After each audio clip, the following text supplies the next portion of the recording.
By analyzing the shadow in this old photograph, historians found what nobody wanted to see.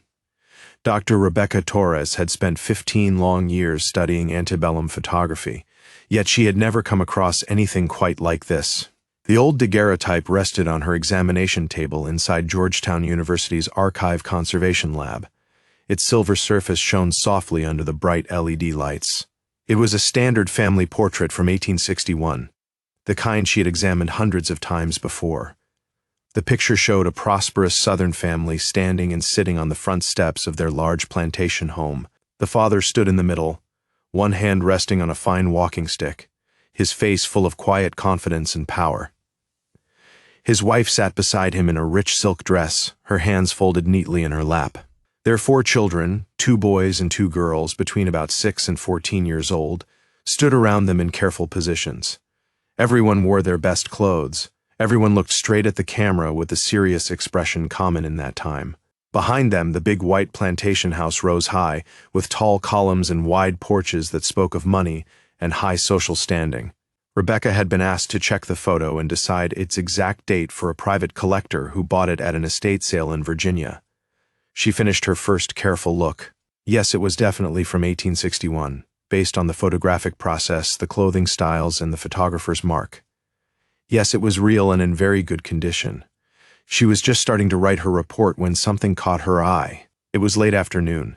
The angle of her desk lamp had moved a little, changing the way the light fell across the shiny surface. Daguerreotypes are difficult to view. The image can look light or dark depending on the angle and the light. Rebecca moved the lamp and tilted the plate to reduce the glare. That is when she saw them, the extra shadows. Every photograph has shadows. They help create depth and shape. The family in the portrait cast clear shadows on the white wall behind them, just as expected. But there were other shadows, too, ones she had missed at first.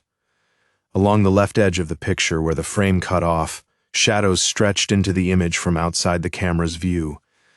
At first they looked like shadows of trees or parts of a building, but when Rebecca looked closer with a magnifying glass and adjusted the light again and again, she saw the shapes clearly.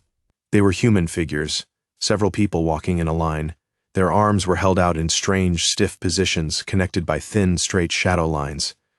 Rebecca's breath stopped for a moment. She knew exactly what she was seeing. These were enslaved people being marched in chains past the house while the family posed for their portrait. Their bodies had been kept out of the frame on purpose, yet their shadows remained forever in the picture. Rebecca spent the next 3 days almost without sleep, studying every detail of the photograph. She used special spectral imaging machines that shine different kinds of light on the plate to reveal marks invisible to the naked eye. She measured every shadow carefully, calculating angles and lengths so she could understand exactly where the sun was and where the hidden people had been standing. The numbers told a clear story. The enslaved people had been walking along a path or road that ran at a right angle to the front of the house, about 12 to 15 feet to the left of the camera. From the length and direction of the family's own shadows on the wall, she calculated that the photo was taken in late afternoon, somewhere between 4 and 5 o'clock. She counted at least 6 separate human figures, though the edge of the frame cut off what might have been more.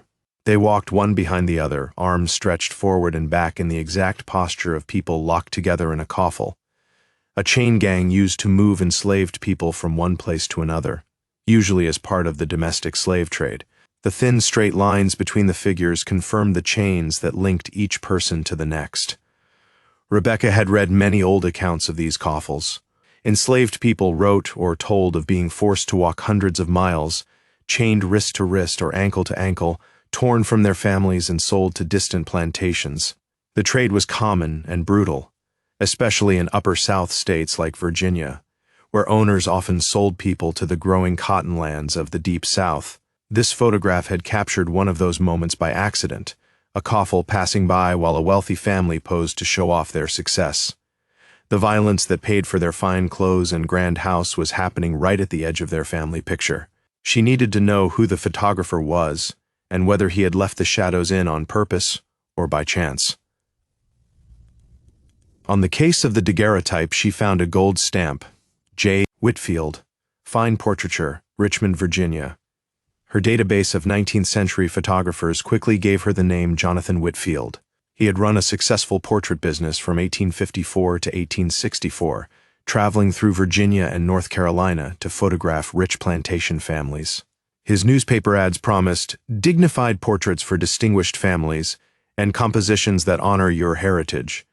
Rebecca located 37 other examples of his work in museums and historical societies. When she examined digital copies of each one, she found the same strange shadows at the edges of at least 12 plantation portraits. Whitfield had built his career photographing enslavers while carefully framing his shots to keep any clear sign of slavery out of the picture. Yet the shadows kept revealing the truth he was paid to hide.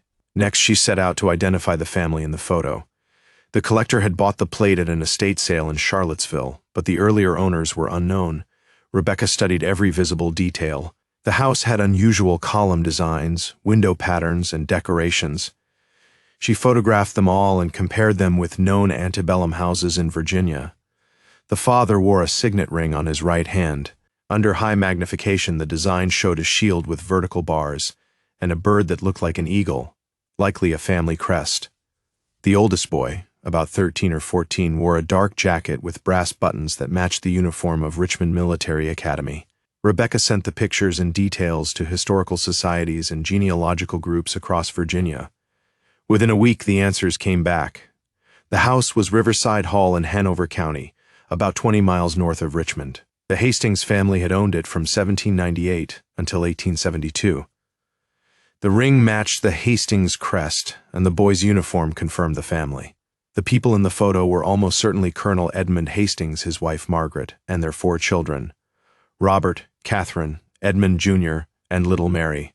The 1860 census listed the family at Riverside Hall and showed that Colonel Hastings owned 142 enslaved people. Further research in newspapers and county records revealed that Edmund Hastings was not only a tobacco planter, but also an active slave trader. He bought people in Virginia and sold them to buyers in Mississippi, Alabama, Louisiana, and Texas, where the cotton boom created endless demand. The coffle walking past the house that day was probably part of his own business. County tax records mentioned a separate holding facility near the plantation, secure buildings with restraints for up to 40 people waiting to be sold. Old Richmond newspapers carried his advertisements, offering high prices for strong field hands and domestic servants. In the Federal Writers Project slave narratives collected in the 1930s, Rebecca found the voice of a man named James Washington who had been held at Riverside Hall as a young man. He described being chained at night, marched around the property during the day to stay healthy for buyers, and then locked into long coffles for the walk to Richmond or farther south. Families were torn apart, mothers from children, husbands from wives, while Colonel Hastings simply counted his money.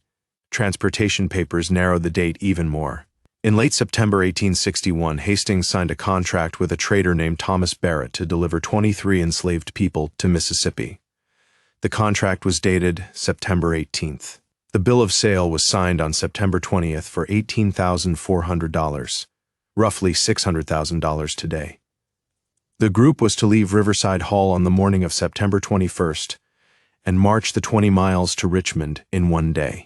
The late afternoon shadows in the photograph matched the time a coffle leaving early that morning would pass the house. Rebecca became certain the picture was taken on September 21, 1861. The sales contract listed only ages and brief physical descriptions, but Hastings's own plantation ledger found in the county archives gave names and prices. Daniel, age 19, valued at $850. Sarah, age 28, with an infant, $900. Jacob, age 22, $875. Patience, age 16, $800, $875. Hannah, age 24, $825, and 17 more. 23 names. 23 lives reduced to numbers on a page and shadows at the edge of a family portrait. Rebecca spent the next 3 months trying to follow what happened to those 23 people after they reached Mississippi. Most were sold quickly by Barrett to local planters. A few later appeared in Freedmen's Bureau records and census lists. Patience searching for her mother in Virginia, Daniel working as a sharecropper, Sarah living into old age and leaving children and grandchildren. The matches were never perfect because so many people shared the same first names, Yet the ages, birthplaces, and timing lined up closely enough to suggest that at least some of the group survived slavery and built new lives. When Rebecca published her research in the Journal of Southern History in March 2024, the story spread far beyond academic circles. News outlets and social media carried images of the shadows. Within days, descendants of the 23 began contacting her. A woman named Angela Davis from Jackson, Mississippi, recognized the name Sarah and the story of a mother sold with her infant son in 1861. Family Bibles and oral histories matched the ledger entries. Other descendants of Daniel, Jacob, Moses, and Patience shared similar accounts of the long march and chains, the separation from kin, and the hard work of rebuilding after emancipation. Rebecca organized an exhibition at the Smithsonian's National Museum of African American History and Culture. The 1861 photograph stood at the center, lit so that the shadow figures became clearly visible. Panels told the individual stories of Sarah, Daniel, Jacob, and the others, and displayed modern photographs of their living descendants, teachers, doctors, lawyers, and community leaders. The exhibition also showed how the Hastings family's wealth, built on the sale of human beings, continued to give advantages to their own descendants for generations, while the descendants of the 23 carried the long effects of poverty and trauma. 6 months later, an archaeologist from the University of Virginia called. His team had been surveying the old Riverside Hall land and had uncovered the stone foundation of the holding facility. Beneath the floor, they found a hidden pit containing the remains of at least 6 people, including 2 children. The discovery added a new layer of sorrow. While the shadows in the photograph belonged to people who lived long enough to be sold, others had died and been buried in secret on the same property. The exhibition grew to include the archaeological findings. Visitors stood quietly before the photograph and the list of 23 names. Later, the descendants of those 23 people raised money for a memorial at the site of the old plantation. A bronze sculpture shows 23 figures walking in a line, not as shadows but as full human beings with individual faces. At the base are carved all 23 names and a short statement of what happened on September 21, 1861. The Hastings family had ordered a portrait to celebrate their success and respectability. Instead, the light and the angle of that afternoon preserved the shadows of the people their wealth depended on. Those shadows waited 163 years to be seen clearly. When they finally were, they spoke louder than the smiles in the center of the frame, demanding memory, recognition, and justice.